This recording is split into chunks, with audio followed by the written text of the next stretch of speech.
All right, today I'm excited to welcome Mike Ritsema to the show. Mike, thanks for joining me. How's it going today? Oh, great. It's a sunny day here in Michigan, so we're optimistic. Oh, Michigan. Yeah, I got in my other podcast, I got a community that I built around it. I got a few people that are up in Michigan and they're just itching for that summertime. I don't know if it's quite there yet for you guys. It's 80 and sunny here in Tennessee today, so that's always nice. But Mike, on the show we like to talk about people and their journey to get where they're at, but we always start out with who you are, introduce yourself, what you got going on now, and then we'll circle back and figure out how you got there. Sure, Brian. Yeah, Mike Ritsema here in Grand Rapids, Michigan, and currently with I3 Business Solutions. We're a technology firm that either becomes the IT department for small businesses, especially delivering risk management through cybersecurity, or we assist the IT department, right, and help them improve their cybersecurity and manage the technology. Oh, perfect. I mean, it sounds like a solution to a problem that a lot of people have, for sure. Especially as everything's kind of transitioning away from brick and mortar to online to social media servers, all sorts of stuff. There's a wide need for that. Going back to when Mike was a kid, have you always been a tech kid? I mean, I'm 47. I know when I was a kid, tech meant a whole lot of different things. Um, what'd you want to be when you were a kid? Was that an interest for you? No, I was not a geek. So that's interesting. My journey was to entrepreneurship, to business ownership. And I didn't even know that I wanted to own a business when I was a kid. But I did know that us Dutch folk here in West Michigan work hard. And so I did the usual things from shoveling driveways to mowing lawns to working at the hardware store. I mean, just working hard. Um, I think really the journey of life is, I think it was Socrates that said, know thyself. And so, at my age, which is my new phrase, at my age, um, that's it. Know thyself. And when I was a kid, one constant in my life and in knowing myself is I like a challenge, whether it's sports, you know, ping pong, golf, sales, or business. I like a challenge. And that much I knew when I was young. Was it encouraged as a child? I mean, I know we all like wanted some money. We wanted some pocket change to go buy some penny candy or our own clothes or a new tape or whatever. Um, was it encouraged through your parents, or was that something you just kind of sought out on your own?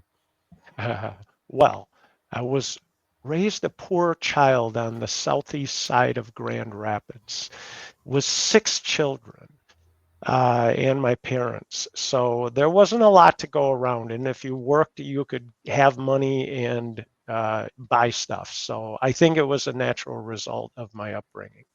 Right, right. Always that. If you want it, go get it. It's definitely a motivating factor. So you went I assume through high school. Did you end up pursuing tech in college or business, or did you not? Did you skip college? So that's a good point. As I came out of high school and went into college, did I know I was a geek? Did I know I wanted to get into technology? No, I didn't. I had no clue what I wanted to do. So I went to college and dropped out after a year and a half, after taking all the base classes and so on. So dropped out and went to work in sales. I'm a sales type. I can sell and started selling food. So yeah, good point. Took It's an opportunity. Opportunities in front of me. Took that opportunity. So you had to do something. I mean, sales is it's one of those things. If you can do it, if you can figure it out, little bit of experience or a little bit of research into the product, and you're good to go. I think it's 90% personal relationships, and you really can't teach that. I think it's a path that a lot of people that skip college or bow out of college. I bowed out of college and ended up being a bartender, which in essence is sales and hospitality and Yeah. communication. Um, was the sales career successful? Did you enjoy it? Yes, I rose to the top in virtually every sales opportunity I had. And I would submit that in the category of know thyself and thy passion, I understand myself. I'm a gregarious person. I like being with people, and I'm a sales type. I'm not a programmer. I'm not going to be an engineer. I'm a gregarious sales type. Let's take the challenge, figure out how to do it. I understand that about myself, and in my progression of life, that became very clear. All right. I see from your bio that in the '90s you ended up in with IBM and IBM Business Partner. Was that on the sales side that you ended up merging into the tech field? So I think there's a lesson in that for listeners that I would submit. And so I'm a church going guy. And so when we talk about a career path, I submit to young people, well, separately, I submit two things. When I talk to any young person or business owner, advice, find a mentor, find a peer group. So for an individual, find a mentor. For a business owner, find a peer group, and preferably a peer group in your industry. Great things happen. So I did not have a mentor when I was, I wasn't specific about I need a mentor, but definitely there were influential people that influenced my life. And as I look back, they became my mentors, right? I sought advice from them. So in the late 90s, or in the late 80s, I was in a peer group. I was in a church group, and there was a sales guy from IBM. And he would win trips and I would win trips. And one day he says, "You ever think about selling computers?" And I paused. Yes, I have. And next thing you know, I'm interviewing for a job with an IBM business partner selling computers. What happened from there is I got the offer because I'm a brilliant person, and they looked at me and said, "This is our guy." No, because the IBM rep said, "Hire this guy, he can sell." Hmm. So, these relationships we build. And so, I say find a mentor, find a peer group, but also the areas that you network in. It was Zig Ziglar 40 years ago as I listened to his cassette tapes on success in life. It was Zig Ziglar that said, look at the 5 people around you. That is who you'll be in 20, 30, 40 years. So I definitely was intentional about surrounding myself with successful people. And so then again, the groups you move through, and it can be a church group, it can be a school group, it can be a pool shooting group, it can be golf groups, it can be, in my case, a running community. I ran with groups of friends. Just any groups that you hang with become your network and improve your life. And in my case, it was a church fellowship group that led me to this opportunity in technology. So let's explore that for just a second. So that's some great advice. The mentor, the peer group, that's great advice. But I'm thinking about the guy that's busting his butt at a factory job or doing something he hates, that's quote unquote dead end job, and he's aspiring to be a business owner. He's aspiring to make change in his life. Um, Church is an obvious answer, but there's a lot of people out there that aren't a member of a church, or don't feel comfortable going to church. Or what kind of places would you suggest if somebody is trying to break free of those 5 people? They're looking around, they heard you say that, and they looked around, they go, I don't want to be these 5 people. What are some steps you think they could take to seek out those mentors, to seek out those peer groups of people that they want to aspire to be? Yeah, and so I think a buzzword is intentionality. So really, and for me, I mean, I read books, I listen to tapes, podcasts, over the years, anything I can get my hands on. I used to go down to the public library, get the CDs, listen to them for free. So self-improvement being a definite path for anybody. How am I growing personally to improve my life? And one of them would be that concept. And how could that happen? Well, after work, I can go to the local bar and hang out with that group. That's okay. Nothing wrong with that. What do business people do? Where do they hang out? Well, some of them hang out at a country club. Some They of them go, out at their business. well, they hang out at the business, but afterwards, they're not going to the local pub. They're going to the country club. They're hanging out with other business owners. This enhances their opportunities. So the intentionality to me would be, if I'm in a church group, might I volunteer at group church? Now I'm meeting people in different ways. But it could be the local AMBUCS. It can be any charitable organization. I'm going to volunteer here. And now I'm mixing it up with a different group of people with a passion, maybe a passion that I have, in a perfect world, a passion that I have. But it can be sports, it can be any number of areas where I'm intentional about saying, I'm going to find a group of people that I'm going to show up every week or every month, and I'll get to know them over a period of time, and it will influence my life. And I might swerve into, well, an Opportunity. opportunity. Right. And I think that dedication, the people that are committed to those things that you're going to see over and over again, you're going to build those relationships because of continual interaction. I think they have the right type of metal to be that person for you to glean advice from, or whatever your intentions are. But that commitment factor that you're seeing them repeatedly is a good thing. Yes, absolutely. And so intentional about people I hang out with. And in my life, I've done that. I've been very intentional about that. So you got the job selling computers. um was it something that as soon as you started doing it, you're like, this is where I'm going to proceed the rest of my life? Did you intend on making it a long-term thing, or did it kind of just roll into something that presented itself? So that's, good point. And I think the point of your podcast. And so intentionality for me, Mike Ritsema, a geek, no, intentional about, selling computers and being successful in that field, no, was selling food to restaurants, knew how much people at the job I was at were making, at the top of the field, had an opportunity to sell computers and looked around and said, there's money in technology. There's more money in technology.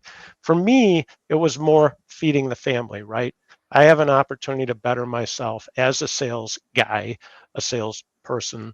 I am going to have more opportunity to make more money for my family in technology. So 30 years later, I kind of joke with people, the 30 years later, you look back and you say, well, apparently that's a career. Right. So it was a means to an end that really made that switch of fields for you. I mean, you stayed in sales, but the world you were selling in, what did you find easier? Did you find selling tech or food easier?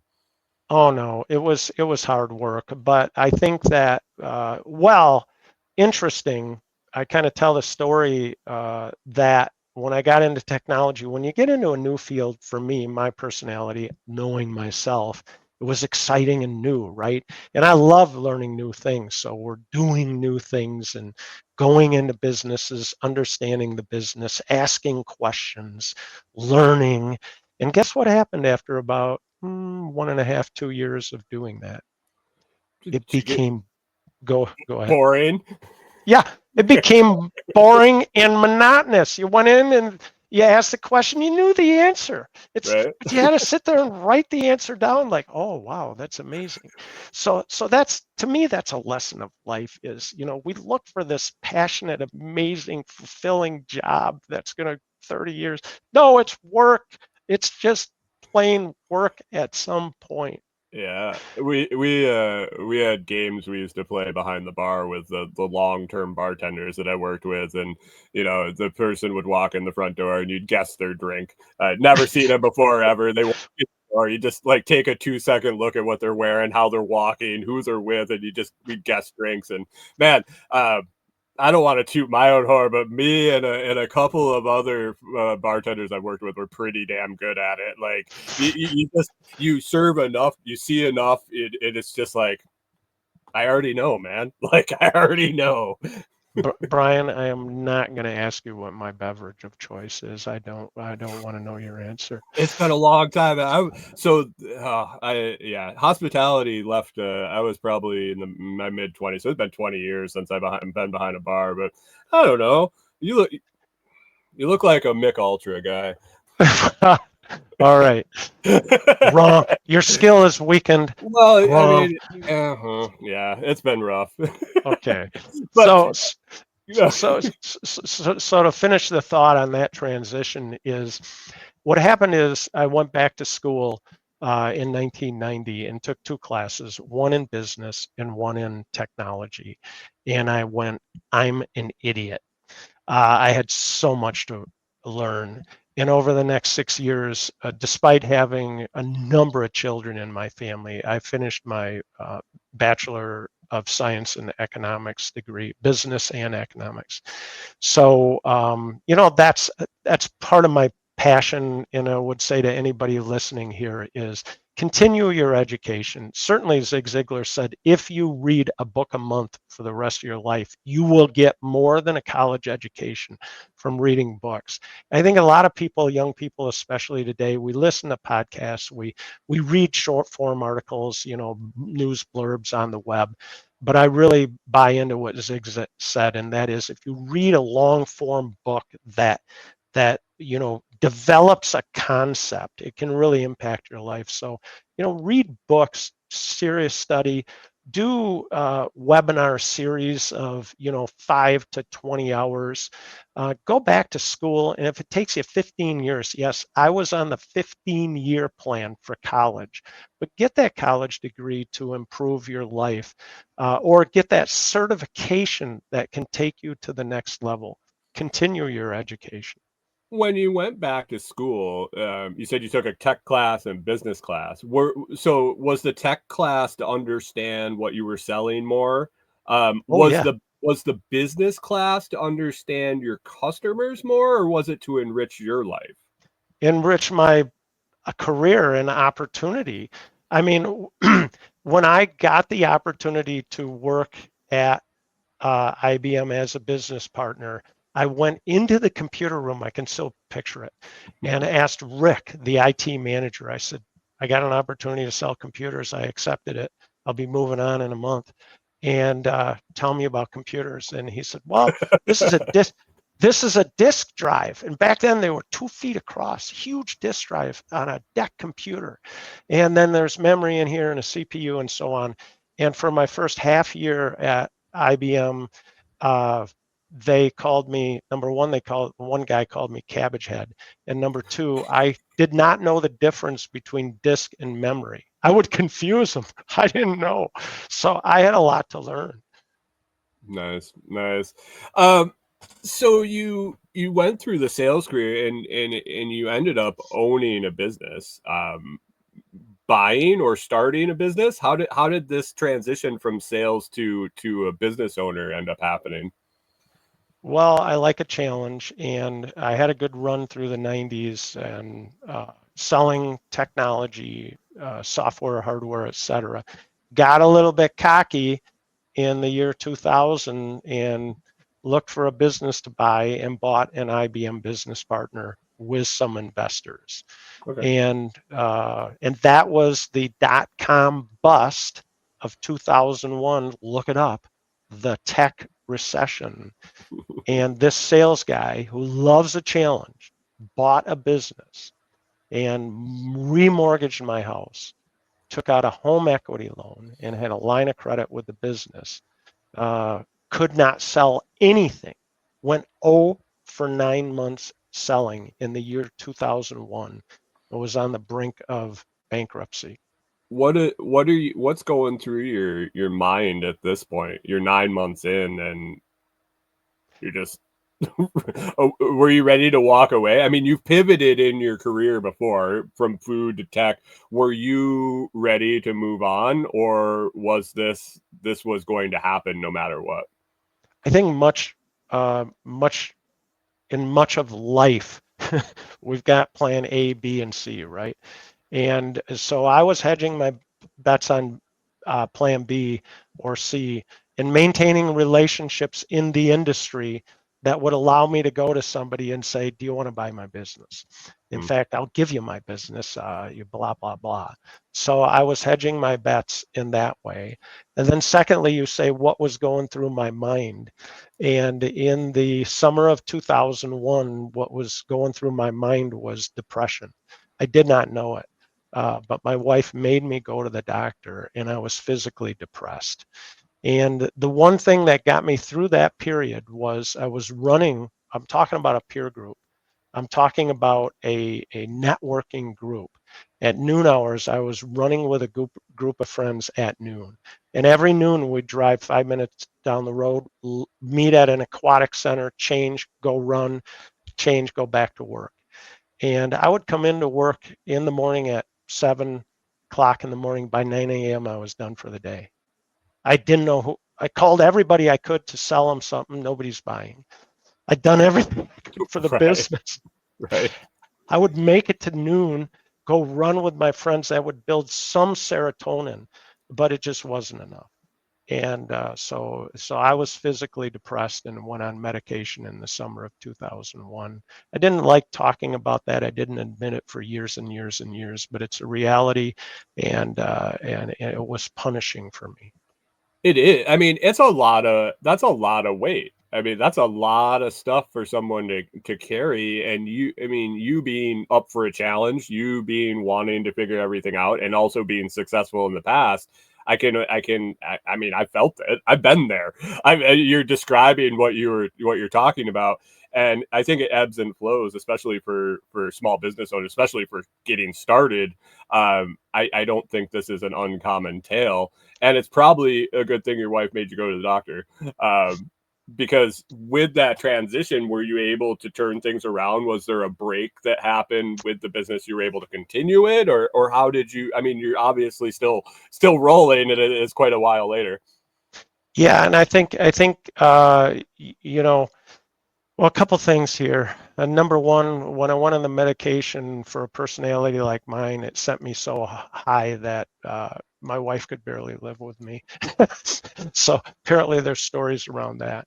But secondly, in the summer, by September of 2001, I had not taken a paycheck for 3 months. I was fully into my personal home equity loan, had remortgaged the life. The line of credit was full at the business. And I'd gone on reverse selling, laying people off, cutting expenses everywhere I could, move the office out of a Class A office space to a lower level cheap space. Yeah, I had no options. And then what happened in September of 2001, Brian? Some players, some planes, and some buildings fell down, or Exactly. September 11 happened. I was driving down 44th Street in Grand Rapids. I was a half a mile from my mom's house. Stopped in, sat on the couch, and watched the disaster in front of us and thought, it's over. Folded up. The economy's done. The business is done. I'm bankrupt. It's over. 1 month later, we received two orders from a couple of huge companies in the state of Michigan and started to turn the business around. So how close it's a, were you? How close were you to just, we're done? Like, I got to go do something else. I think that I was 3 weeks away. I mean, September 11 happened. We're teetering on the edge financially, and the step would have been to go to a local business partner and say, let's join together. Right. Let's Right. merge. Please, please. I got Yeah, a great deal for you. but those So two orders the, came in, and we're back on track.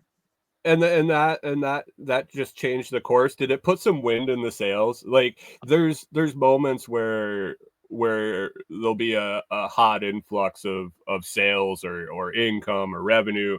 Does it put some wind in your sails to motivate those finding those next sales, or was this something that just like set you for quite a while?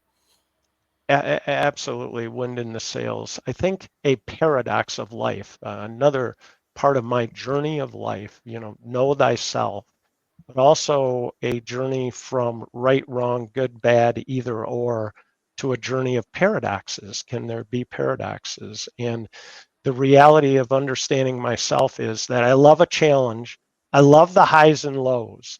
I say the journey of life is drama. There will be drama. And but that energizes me. The challenge of getting to the next mountaintop. And you read the books, you hear the podcasts. Do not compete against other people. Seek your own greatness. Uh, a paradox of life. It is the competition, the challenge that energizes me. And secondly, that mountaintop. That goal is what energizes me. It's just what I understand about myself. And you can tell me all day long, do not pursue that next goal and don't compare yourself to others. But that's what energizes me. So that's a reality. And conquering that goal, going through that experience, in September or October of that year, the company I was at, a number of salespeople left, and I would have been the last one standing. I would have been the sales guy at that company, wildly successful. I said that to my wife. I said, if I was still at that company, I would be the only sales guy standing. I'd have it made. And she said, you wouldn't be happy. You'd hate yourself. She understood me. Yeah. Yeah. I have a partner like that. My wife kind of gets me, and it might not be the best. It might not be the best for us, some of the decisions we make, but she knows in the big picture, um, it's the right thing to do sometimes. So Yeah. it definitely helps having someone by your side that kind of gets that understands that. So, So uh, know thyself and have somebody by your side that understands you. right, right, right. Um, so you've grown this business from there. You were 3 weeks away from just having to move on, like literally having to figure something out. But you turn that corner. You've grown the business for another 24, 23 years. Um, has it been smooth sailing since then?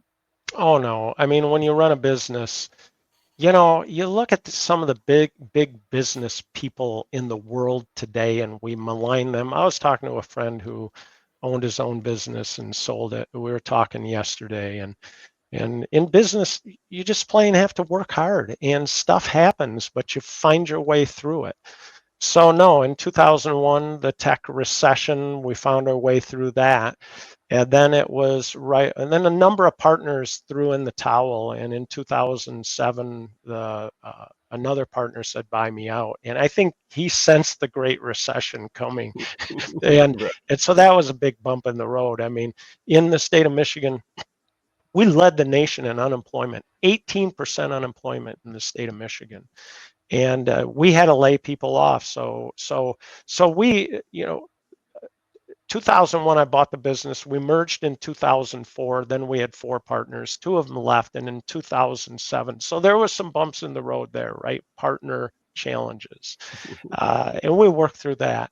And in 2007, the Great Recession hits. We have to lay people off.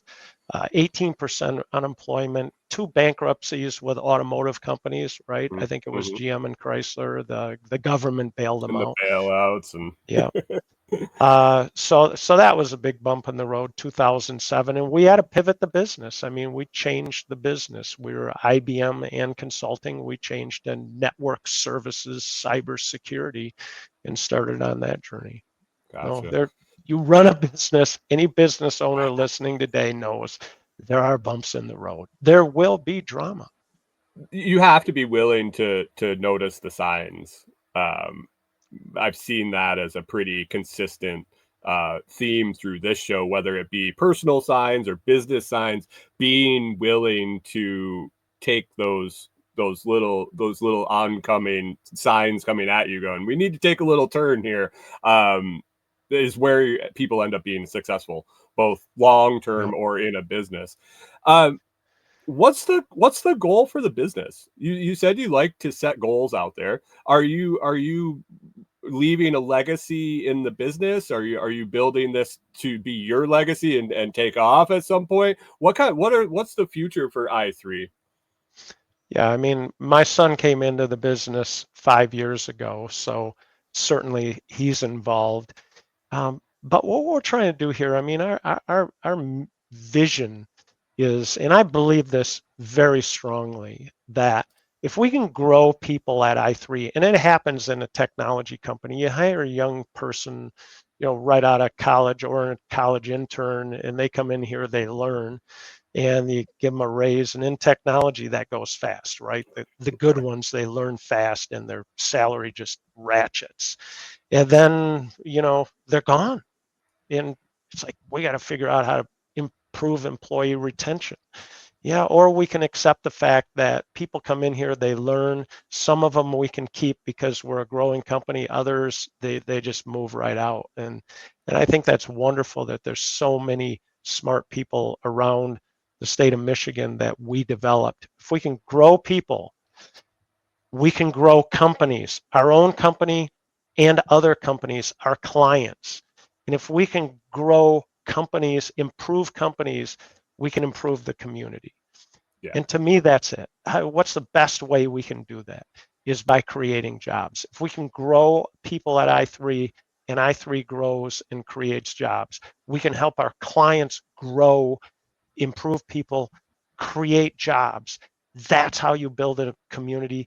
That's how you build America.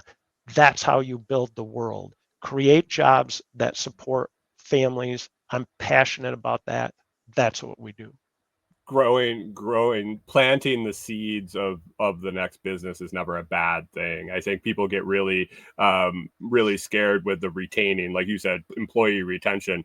But if it's they're quitting because they hate their job, it's one thing. But if they're outgrowing their job and they're going to go on to do greater things, that's a totally different ball game. And I don't think that's a bad stat. I think you're doing a great job as a business at that point. It's a reality of the business we're in. Right, right. Mike, well, we're coming up on time here. We like to keep it short so people can digest these real quick. If they want to know more about you, they want to dig into what you're doing, maybe they need your services and they want to check you out. Where can they find you online? Where can they catch up with you? Sure, we're at i3businesssolutions.com in Grand Rapids, Michigan. Also i3bus.com, i3bus, the letter I, the number 3, bus.com.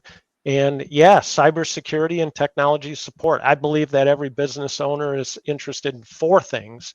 Well, it is profitability, productivity, innovation, or differentiation. How am I different than my competitors? And then lastly, risk management. I think this conversation's been about risk management.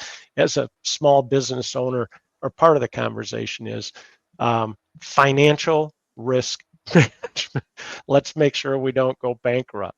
On the Right. flip side, cybersecurity risk management. Let's just make sure we're not encrypted, or we don't send $100,000 to the wrong vendor, or bank Right. account. Oops, Right. made a mistake. We see that. We see Oh, that. wow. Yeah. So Whoopsie.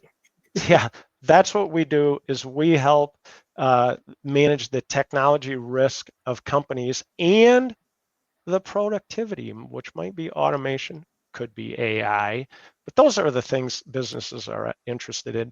Help me manage my risk and help me be more productive. That's what we do.